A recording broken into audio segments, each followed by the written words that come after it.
Bupati Jember Faida bersama Wakil Bupati Kiai Haji Abdul Mukid Arif dengan beberapa OPD menghadiri panggilan DPRD Jember dan menyampaikan masih belum menganggap sah panitia angket. Namun panitia angket menolak Bupati menyampaikan jawaban di dalam forum sebelum mengakui keabsahan panitia angket. Wakil Ketua Panitia Angket David Handoko Seto menegaskan bahwa undangan yang dilayangkan tersebut sebenarnya untuk meminta Bupati menghadirkan OPD. Namun ternyata Bupati akan menjawab sendiri poin-poin yang ditanyakan panitia angket dalam forum. Bahkan Bupati melarang OPD untuk hadir dalam panitia angket karena masih ragu. Sikap Bupati yang demikian membuat panitia angket dengan tegas tidak menggubris jawaban tertulis Bupati dan balik menganggap hal itu tidak penting. Maka kami menyatakan kepada Bupati, kalau Bupati mau masuk ke ruang panitia angket, maka Bupati harus mengakui dulu bahwa panitia angket ini sudah sah dan sesuai regulasi. Beliau menyerahkan itu dan ingin membacakan, kami tolak. Kalau menyerahkan silakanlah, tetapi kami tidak akan pelajari itu karena itu kami anggap tidak penting. DPRD menganggap jawaban Bupati tidak penting karena itu dilakukan sepihak tanpa kami harus bisa mengambil keterangan dari OPD-OPD yang dibutuhkan. Di lain pihak, kedatangan Bupati Jember Faida ke Gedung Dewan adalah untuk memberikan jawaban atas beberapa persoalan yang terjadi di Jember yang ditanyakan oleh DPRD. Di sisi lain, Bupati juga mengaku akan tetap mengkritisi keabsahan panitia angket DPRD Jember. Memang kami kan hadir di forum ini, kami siap untuk bacakan jawaban-jawaban atas pertanyaan-pertanyaan, poin-poin yang menjadi hal-hal perhatian dari DPRD Kabupaten Jember. Namun tampaknya forumnya tidak siap dan kami tidak ingin menunda jawaban tersebut karena kami anggap hal ini perlu untuk segera Bu, hasil evaluasinya apa, Bu? Hasil evaluasinya apa terhadap Bu? Ya, kami memang mendapatkan hal-hal yang kami kritisi tentang pelaksanaan hak angket tersebut dan kami berikan dalam jawaban. Apa itu Bu yang dikritisi? Dari Jember, DKJ Jember 1 TV melaporkan. Selain mendatangi DPRD Jember, sejumlah wartawan menanyakan soal pemanggilan Kemendagri dan juga rekomendasi Kemendagri. Sebelumnya Kemendagri menyatakan bahwa Pemkab Jember harus mengembalikan SOTK pada tahun 2016 karena saat ini Pemkab Jember sudah melakukan mutasi pejabat tidak sesuai nomenklatur. Saat diwawancarai, Bupati Faida tidak merespon pertanyaan dari awak media. Bupati Faida hanya diam dan meninggalkan gedung DPRD Jember. Jalan pakai undangan Mendagri berapa nilai anggaran? Bu, supaya APBD ini kemudian bisa kemarin kan Kemendagri menjadi fasilitator. Undangan Mendagri ini kapan? Bu.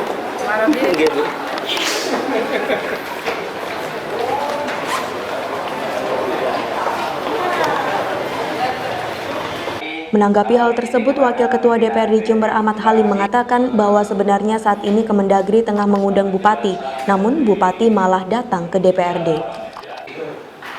Kemudian masalah respon Mendagri ya tentu Mendagri punya penilaian sendiri. Mungkin itu dulu cukup, bisa kita akhiri. Pak Yuni, Pak Dres, Mendagri nggak penting. Dari Jember, DKJ Jember 1 TV melaporkan. Tapi harus dioperasi. Puluhan massa yang dikomandoi oleh Kustiono Musri mendatangi Pendopo Wahyawi Bawagraha. Dengan membawa berbagai spanduk dan banner, mereka menuntut Bupati Jember untuk mundur dari jabatannya. Bupati dinilai banyak melakukan pelanggaran, seperti kegagalan pembahasan APBD sehingga menyebabkan keterlambatan, menolak hak angket hingga kegagalan Kabupaten Jember menggelar tes CPNS. Turunkan Bu Faida. Koordinator aksi Kustiono berharap pemerintah pusat melalui Menteri Dalam Negeri agar meningkatkan pemeriksaan khusus atas seluruh kebijakan Bupati Faida, serta menginginkan Badan Pemeriksa Keuangan atau BPK untuk melakukan audit investigatif terhadap penggunaan APBD. Aksi hari ini sebetulnya akumulasi dari aksi-aksi kami jauh sebelumnya, bahwa kami menganggap pemerintahan rezim Faida itu sudah di luar konstitusi, di luar sistem yang ada dan merusak sistem yang ada. Sehingga kami dari awal sejak tahun pertama kami sudah melakukan tuntutan aksi suara ini. Terlalu banyak hal yang kita nggak bisa sebut satu persatu dalam proses 1 jam. Jangan rusak seduluran, ayo kurang kompak kali ini. Mundur, rakyate wis bosan nyawang. Orasi berjalan damai dengan pengawalan dari Kepolisian Resort Jember. Dari Jember, Yudisadi, Jember 1 TV melaporkan. Asosiasi Jasa Konstruksi di Kabupaten Jember. Panitia angket memang hanya memiliki waktu 60 hari kerja atau 2 bulan, sampai pada akhirnya mengeluarkan rekomendasi yang akan diserahkan ke pihak yang membutuhkan. Namun Wakil Ketua Panitia Angket DPRD Jember David Handoko Seto menyatakan bahwa kerja panitia angket akan lebih singkat bekerja dikarenakan banyaknya undangan panitia angket yang ternyata tidak dihadiri oleh OPD. Hal ini akan menjadi salah satu catatan panitia angket. Legislator Nasdem ini juga menjelaskan tentang temuan tindak pidana di sejumlah proyek pengerjaan. Sejumlah rekomendasi itu nantinya akan dikirimkan ke Kemendagri dan juga Gubernur, sedangkan untuk masalah pidana akan diserahkan ke pihak kepolisian. Soal bagaimana rencana kerja ke depan apa nanti sampai 60 hari, saya pastikan dengan Bupati dan OPD-nya tidak hadir, saya pastikan angket ini akan jauh lebih singkat. Ya, semoga saja 10 hari ke depan nanti sudah selesai semua dan kita bisa menyimpulkan dan memberikan rekomendasi itu kepada pihak-pihak yang membutuhkan. Dalam hal ini mungkin Mendagri, kemudian Gubernur, KSN dan sebagainya, termasuk tidak menutup kemungkinan nanti kepada APH. Kepada APH karena apa? Kami memang di dalam pembukaan angket kemarin di Pokja 2 terutama menemukan hal-hal yang itu patut diduga ada unsur tidak pidana di situ. Seperti tadi yang kita ketemu dengan beberapa rekanan, ternyata tidak ditemukan undang-undang manapun bahwa satu paket pekerjaan itu berhasil berisi 2 item pekerjaan. Ini adalah temuan di dalam pada saat kami bertemu dengan Asosiasi Jasa Konstruksi yang barusan tadi digelar. Dari Jember, DKJ Jember 1 TV melaporkan. Ruangan ini dalam keadaan sehat walafiat.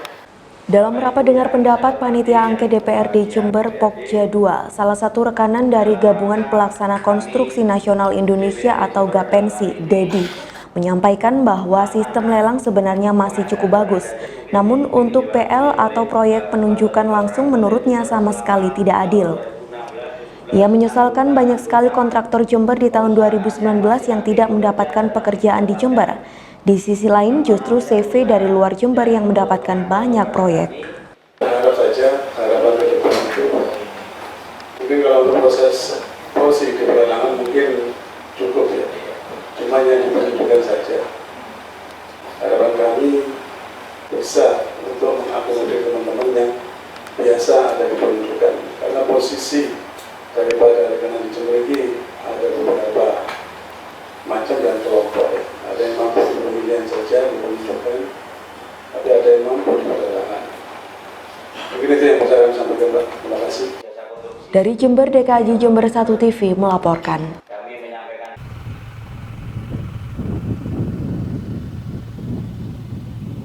Pasca musim tanam, para petani jagung, kedelai, dan padi di wilayah Gumukmas, Kencong, Bangsal, dan Semboro mengaku sangat membutuhkan pupuk. Apalagi pemupukan terlambat, maka pertumbuhan tanaman akan kurang optimal sehingga dapat mempengaruhi hasil panen nantinya. Mereka membutuhkan pupuk subsidi karena harganya relatif terjangkau, sedangkan penggunaan pupuk non-subsidi yang diimpor dari luar negeri relatif mahal, sehingga dinilai tidak sebanding dengan harga jual hasil panen yang murah. Namun ironisnya, stok pupuk subsidi ternyata mulai langka. Kondisi ini tentu sangat dikeluhkan oleh para petani. Neko padi banyak saya tak biru, Pak. Mungkin kurang rabu ini segini, rabu sulit mungkin. Rabu sulit, Pak. Okay. Rabu subsidi apa non subsidi, Pak? Subsidi gini itu. Saya repot, Pak. Okay.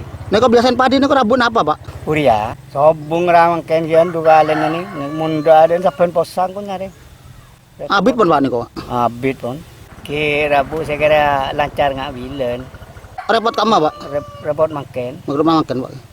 Di sejumlah kios pertanian yang memiliki izin resmi penjualan pupuk seperti kios pertanian Mitra Tani di Desa Umbul Rejo, Kecamatan Umbul Sari, kios Mulia Abadi Desa Sidorejo, Umbul Sari, dan juga kios Sinar Tani di Jalan Semboro, stok pupuk subsidi jenis Ponska, Urea, dan ZA sedang kosong. Hanya tersedia jenis pupuk organik dan pupuk non-subsidi dari luar negeri seperti pupuk Ponska Plus, pupuk Mutiara, dan pupuk Kaltim cap daun buah. Selain enggan menggunakan pupuk non-subsidi karena mahal, petani juga enggan menggunakan pupuk organik karena dinilai lambat diserap tanaman. Bahkan, pupuk organik dinilai kurang cocok untuk jenis tanaman padi, jagung, dan juga kedelai. Banyak petani kecewa karena pulang dari kios tidak mendapatkan pupuk subsidi yang mereka inginkan. Ini kios ini cari apa, Bu? Cari pupuk. Apa pupuk yang dicari, Bu? Pupuk urea. Oh, subsidi itu, Bu, ya? Ya. Tidak ada, Bu? Tidak ada. Ibu tanam apa ini, Bu? Tanam pari. Padi. Waktunya pupuk ini, Bu, ya? Iya. Terus kalau tidak ada ini pupuk dengan apa ini, Bu? Tidak tahu ya, Pak. Sulit ya, Bu, ya? Iya. Menurut pemilik kios yang juga merupakan Ketua KTNA dan HKT Umbul Sari, Margo Santoso, pengiriman pupuk subsidi jenis urea, Ponska, dan ZA dari distributor memang tengah berkurang sekitar 50%. Dan sekarang ini kebutuhan pupuk di Kecamatan Umbul Sari sangat langka sekali disebabkan karena pengurangan subsidi, pupuk subsidi dari pemerintah. Tentang urea ini dikurangi 50%. Kemudian ZA, Poska, TSP semua dikurangi, Pak. Inilah gejolak akibat daripada pengurangan pupuk subsidi sehingga para petani khususnya di Kecamatan Umbul Sari banyak mengalami kekurangan. Apalagi sekarang ini musim tanam padi ini, Pak. Akibatnya kekurangan pupuk inilah menjadi petani sekarang menjadi pusing karena kelangkaan pupuk ini, Pak. Dari Umbul Sari, Tim Liputan Jember 1 TV melaporkan.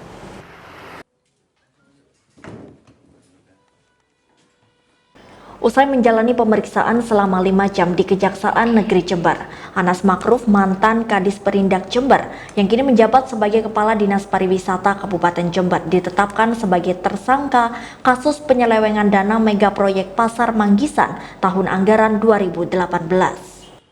Peran Anas Makruf dalam kasus ini sebagai PPK yakni pejabat pembuat komitmen.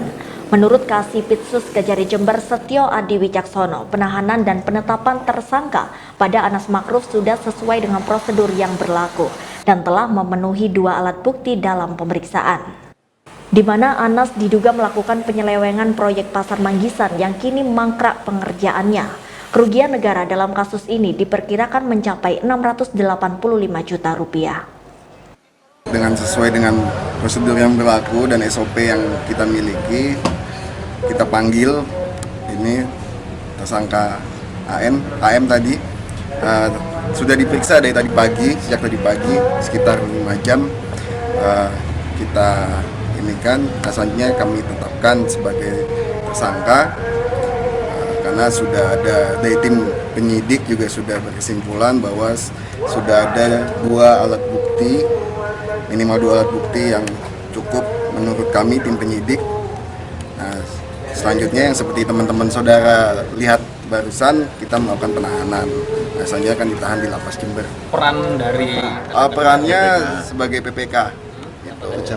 Pejabat pembuat komitmen, ya kan, di Pasar Manggisan tersebut. Sementara masih 1 orang ini, Pak. Sementara masih 1 orang untuk hari ini. Untuk hari ini. Negaranya berapa? Kerugian negaranya kurang lebih 685 juta. Gitu. Usai ditetapkan sebagai tersangka, pihak kejaksaan langsung melakukan penahanan kepada Anas Makruf dan dijerat dengan pasal 2 dan 3 Undang-Undang Tipikor dengan ancaman hukuman 5 tahun penjara. Dari Kenjari Jember, Yudisadi, Jember 1 TV melaporkan. Balai Desa Darungan Kecamatan Tanggul didatangi oleh sekitar 100 orang petani yang menuntut Ketua Lembaga Masyarakat Desa Hutan atau LMDH, Putra Mahkota Supar untuk diberhentikan karena dinilai tidak mampu lagi memimpin sehingga menimbulkan keresahan masyarakat bawah. Adanya LMDH sekarang pencurian hasil masyarakat di pinggir hutan seperti durian, pete, pisang, lokong, cabai, bonsai lainnya kan sering hilang. Bahkan setiap hari ada laporan masyarakat kehilangan termasuk gula. Hilang iya begitu gula Pak. LMDH marak melakukan pungli. Rentang Pak Koordinasi Perhutani ada lahan jual beli, pada kita tebak, event kese, tiba desa yang lain Pak. Perang kemarin ke Polres saya. Kenapa punglinya itu kan? Bisa-bisa deki berarti saling tangkel share sesuatu. Lama kan rakyat serumah, Pak Kepala Desa saya repotkan. Eka itu setia coba. Betul-betul kau kasa ngabuatin pada Pak montaan di ketegasan dari aparat pemerintah sebenarnya itu. Karena semua dari petani ini saya benar kau hormat ini Pak. Bahkan di benar kau setelah hari ini benar cuma sering benar kau. Selain itu, petani juga mengeluhkan keamanan lahan hutan perhutani petak 22G dan petak H yang tidak lagi kondusif, sehingga marak terjadi aksi pencurian hasil pertanian berupa buah durian, pisang, kopi, bahkan pohon-pohon buah yang ditanam dan dirawat oleh petani selama bertahun-tahun itu juga dipotong sehingga sangat merugikan petani. Parahnya, aksi pencurian juga dilakukan secara terang-terangan dan ada yang memamerkan senjata tajam berupa celurit. Petani mengklaim kerugian mencapai 1 miliar rupiah karena tanaman kopi juga dibabat habis. Tidak kondusifnya keamanan pertanian pinggir hutan yang terjadi di Tanggul Utara ini membuat masyarakat resah dan terpaksa memanen tanaman sebelum waktunya, sehingga harga hasil panen pun anjlok karena kualitas produksi menjadi rendah.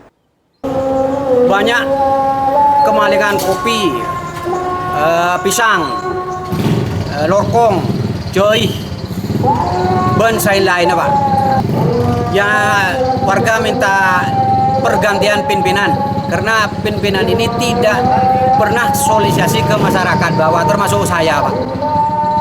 Ada warga yang bilang tadi kerugian hampir 1 miliar Pak. Berupa apa itu Pak? Itu lahan kopi. Lahan kopi ini bukan waktunya ditebang, ini ditebang. Nah sehingga masyarakat karena kopinya ini masih berbuah, masih menunggu untuk dipanen, itu juga ditebang oleh lembaga Putra Mahkota yang sekarang. Kepala Desa Darungan Sukron Arafid yang didampingi petugas Koramil dan Babin Kamtipmas berjanji akan segera mempertemukan pihak-pihak yang berselisih paham untuk dicarikan jalan keluar sesuai dengan aturan. Barusan ada musyawarah LMDH, saya menindaklanjuti untuk permohonan dan musyawarah terkait tembusan masalah LMDH. Dan keputusan dan hasilnya musyawarah yang tadi yaitu akan ditindaklanjuti dan semua aspirasi masyarakat sudah kami tampung semua. Akan diadakan pertemuan ulang karena ini masih belum selesai untuk menindaklanjuti dari LMDH Putra Mahkota yang sekarang masih aktif. Dari Darungan Tanggul, Tim Liputan Jember 1 TV melaporkan.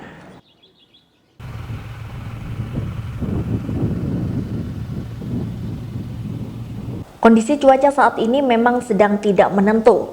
Bulan Desember dan Januari seharusnya sudah memasuki musim hujan, sehingga ketersediaan air di sawah cukup untuk masa tanam padi. Namun menurut Ketua Himpunan Kerukunan Tani Indonesia atau HKTI Jember Jumantoro, sekitar 70% kecamatan di Jember sedang mengalami kekeringan, salah satunya di Kecamatan Arjasa, Jelbuk, dan beberapa wilayah lainnya. Sedangkan untuk kecamatan di wilayah selatan masih ada sedikit air tetapi harus menggunakan pompa air sehingga justru menambah biaya produksi. Jika hal ini terus terjadi selama 2 minggu ke depan, HKTI yakin hasil produksi pertanian akan berkurang sebanyak 20 hingga 40% dari biasanya. Jumantoro mengaku sudah melaporkan kepada Dinas Pertanian dan Ketahanan Pangan Kabupaten Jember, tetapi masih belum ada tanggapan dan ia berharap ada solusi dari dinas terkait untuk nasib para petani yang ada di Jember. Dengan situasi kondisi cuaca yang tidak menentu, artinya sebenarnya kita menghadapi musim hujan MH, tapi serasa MK1, artinya situasi sawah yang seharusnya cukup air ya, di mana petani sudah bahagia ternyata dengan cuaca yang ekstrim ini, ratusan hektar sawah di Kabupaten Jember ini mengalami kekurangan air. Masih lumayan di daerah selatan itu masih bisa pakai mesin, pakai diesel, tetapi otomatis kos biayanya sangat tinggi. Dari Jember, DKAJ Jember 1 TV melaporkan.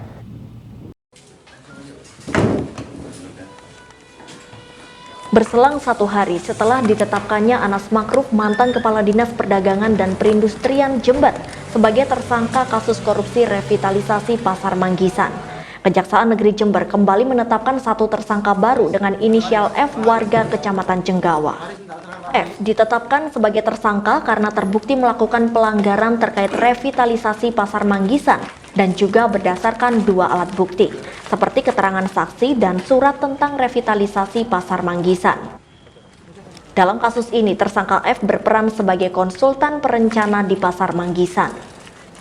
Setelah menjalani pemeriksaan selama 5 jam, Kejaksaan Negeri Jember langsung melakukan penahanan kepada tersangka F di Lapas Kelas 2A Jember. Ada lagi 1 tersangka terkait dengan proyek Pasar Manggisan atas nama F, tersangka F, dan telah dilakukan penahanan juga selama 20 hari ke depan oleh tim penyidik Kejaksaan Negeri Jember. F sebagai perencana. Dia langsung pakai perusahaannya sendiri atau meminjam? Ya nanti itu. Nanti bisa dijelaskan pakai bisu lah secara teknisnya ya, perkembangannya nanti ya. Dan jelas dia punya peranan di situ. Ada perbuatan melawan hukum yang dilakukan oleh tersangka F ini dalam kegiatan revitalisasi Pasar Manggisan tahun 2018. Disebut-sebut dekat dengan Bupati sih. Nantilah itu, nantilah perkembangannya nanti ya. Yang penting peranan F itu kan, Bapak? Ada nama tersangka baru masih dalam pengembangan oleh tim penyidik Kejaksaan Negeri Jember ya. Tersangka F terancam pasal 2 dan pasal 3 Undang-Undang Tindak Pidana Korupsi dengan ancaman hukuman 5 tahun penjara. Dari Kejaksaan Negeri Jember, Yudisadi Jember 1 TV melaporkan.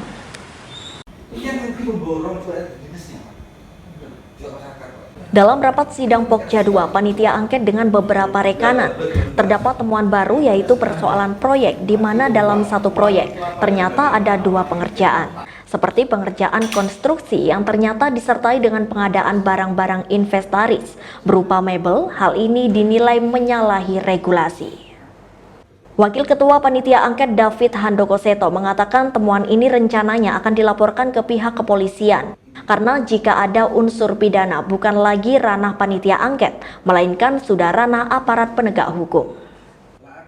Selain itu, legislator Nasdem ini berharap nama-nama dalam pengerjaan itu yang termasuk pejabat harus diperiksa tuntas agar nantinya semua masyarakat tahu siapa saja yang terlibat dalam pelanggaran hukum tersebut. Ini baru kita ketemuan, dan tadi kami juga dapat informasi dari Pak Hasan selaku Komisi D bahwa itu sudah biasa dilakukan di Jember di tahun-tahun sebelumnya. Jadi ada paket pengerjaan bangunan termasuk ada mebel di dalamnya. Nah, ini adalah pelanggaran hukum, dan di dalam pelanggaran hukum potensi ditemukan ada dugaan tindak pidana korupsi. Dan tanda kutip yang kami ketahui di dalam kopi SK yang kami terima, di setiap kegiatan itu selalu ada SK pengarah. Dan sebagai ketua pengarah di situ adalah bupati. Maka menurut kami orang-orang yang ada di dalam SK tersebut termasuk bupati patut untuk dilakukan pemeriksaan oleh aparat penegak hukum terhadap keterlibatannya melakukan sesuatu yang tidak sesuai dengan undang-undang yang mengakibatkan adanya potensi dugaan kerugian negara. Panitia angket juga menyampaikan berterima kasih kepada masyarakat yang telah memberikan banyak informasi kepada legislatif sebagai bentuk dukungan terhadap Pansus Angket DPRD Jember untuk menuntaskan berbagai problem akut di Kabupaten Jember. Dari Jember, DKAJ Jember 1 TV melaporkan. Hadi, salah satu pedagang cabai di Pasar Tanjung Jember mengatakan beberapa hari terakhir harga cabai di pasaran kembali naik. Yang awal mulanya harga Rp69.000 per kilogram, saat ini sudah menjadi Rp75.000 per kilogram. Menurut pedagang, melambungnya harga cabai ini disebabkan karena petani di Jember banyak yang tidak menanam cabai, sehingga stok cabai di Jember cukup langka. Untuk memenuhi kebutuhan cabai rawit sered di pasar, pedagang di Jember mendapatkan stok dari Situbondo dan juga Madura. Tetapi jumlahnya tidak bisa banyak karena dibagi ke beberapa daerah lain. Hadi juga menambahkan jumlah pembeli cabai juga turun. Biasanya ada yang membeli 5 kg per harinya, saat ini hanya membeli 2 kg saja per hari. Hal ini tentu membuat omset dari pedagang cabai mulai menurun. Harga cabai melambung tinggi, Pak. Dari berapa ke berapa dulu, Mas? Dari 69 sampai 75 sekarang. 75 ya. Itu kenapa, Mas? Karena di sini tuh udah nggak ada, Pak. Jadi pasokan dari Madura, kadang Situbondo gitu. Ya karena tanamannya nggak ada yang nanam. Pembeli ya yang kadang beli 5 kilo itu ya beli 2 kilo, yang beli 1 kilo itu beli setengah. Sementara itu, salah satu pembeli, Yani, mengaku jika harga ini sangat memberatkan, apalagi ia mempunyai bisnis makanan yang tentu sangat membutuhkan cabai. Ia mengatakan tetap harus membeli karena cabai sudah merupakan kebutuhan untuk bisnisnya. Dari Jember, DKAJ Jember 1 TV melaporkan.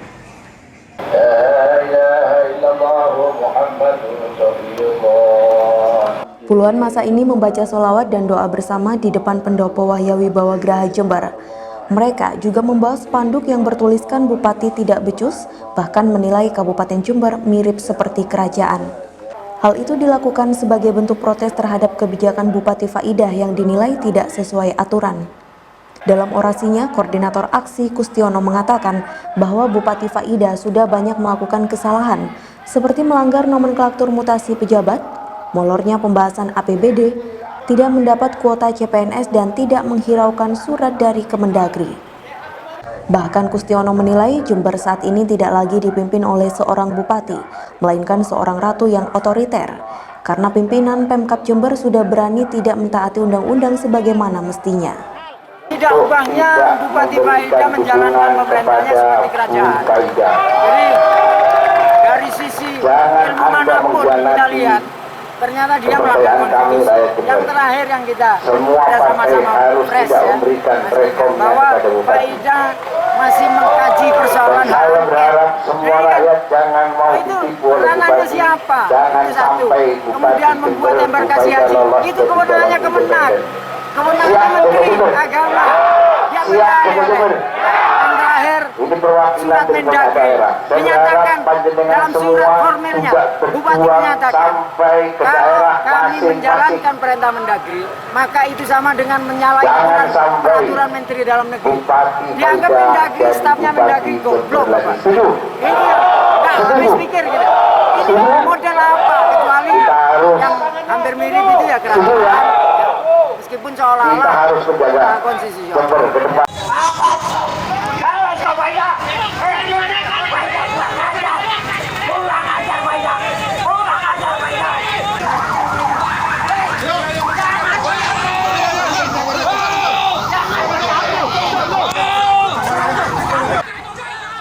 Dari Jember, DKAJ Jember 1 TV melaporkan.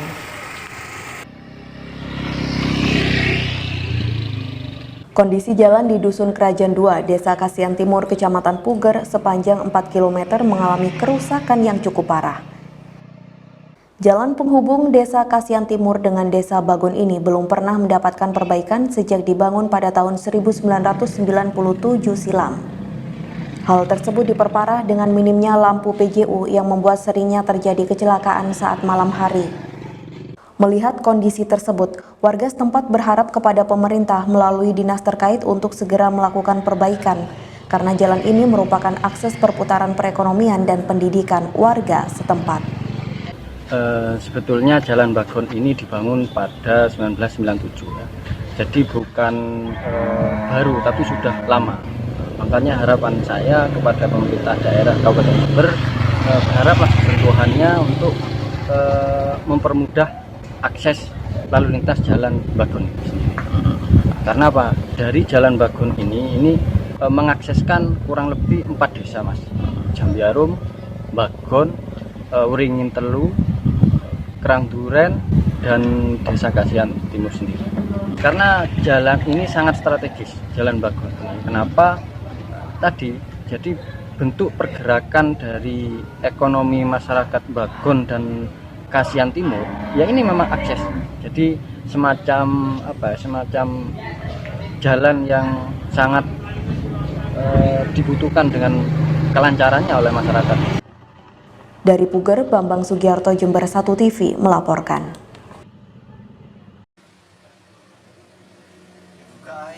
Kerjasama secara maraton penyidik Kejaksaan Negeri Jember dalam kasus korupsi revitalisasi Pasar Manggisan terus membuahkan hasil. Kini Kejaksaan Negeri Jember kembali menetapkan 1 tersangka atas dugaan kasus korupsi Pasar Manggisan yang berinisial ES. Di mana tersangka ES ini merupakan salah satu rekanan Dinas Perindustrian dan Perdagangan Kabupaten Jember. Dalam perannya, tersangka ES bertindak sebagai pelaksana proyek revitalisasi Pasar Manggisan yang diduga merugikan keuangan negara sebesar 685 juta rupiah. Setelah melalui serangkaian tahap pemeriksaan selama 7 jam, penyidik Kejaksaan Negeri Jember menilai telah memenuhi standar operasional prosedur dan telah memenuhi alat bukti yang cukup untuk melakukan penahanan secara fisik kepada yang bersangkutan. Usai menjalani pemeriksaan, tersangka ES langsung digelandang petugas ke Lembaga Permasyarakatan Kelas 2A Jember. Pasar Manggisan kan seperti itu, sampai sekarang juga. Yang jelas kita itu sesuai dengan, kembali lagi sesuai dengan 2 alat bukti yang ada. Memang makanya pada hari ini tadi kebetulan hari ini diperiksa oleh para Intel selaku tim penyidik. Selanjutnya kita tetapkan tersangka sesuai dengan ekspos tim penyidik sebelumnya. Makanya langsung dilakukan penahanan. Hari ini baru 1 saksi. Selain 3 tersangka yang sudah ditahan, Kejaksaan menegaskan bahwa masih ada pihak lain yang diduga terlibat dalam korupsi berjamaah ini. Dari Kejaksaan Negeri Jember, Yudisa di Jember 1 TV melaporkan.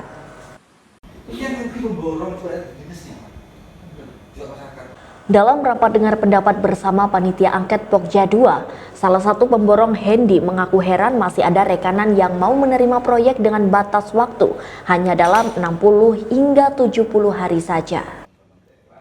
Padahal menurutnya waktu proyek minimal adalah 120 hari, sehingga jika kurang dari itu harus dicek kekuatan bangunan dan kerapiannya. Oleh sebab itu, dulu tidak ada rekanan yang mau mengerjakan proyek 70 hari selesai, karena potensi resiko jauh lebih besar. Namun saat ini pembagian proyek pun sangat mepet pada akhir tahun. Hendy yakin kondisi ini menjadi salah satu faktor penyebab munculnya sejumlah kasus ambruknya bangunan baru. Selain itu, Hendy juga menilai pihak kontraktor terburu-buru karena dikejar oleh waktu agar penyelesaiannya pas dengan tanggal yang telah ditetapkan. Ini tadi yang saya sampaikan kepada Dewan, hearing itu. Dan dapatnya, yuk, setiap pasangan jangan makan sepertinya yuk. Lebih baik di awal yuk, sesuai jadwal, pasti gitu. 2017 kayak gitu ya. Contoh kayak persiapan RPH.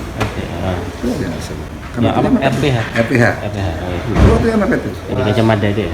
Banyak kan. Soalnya apa ya?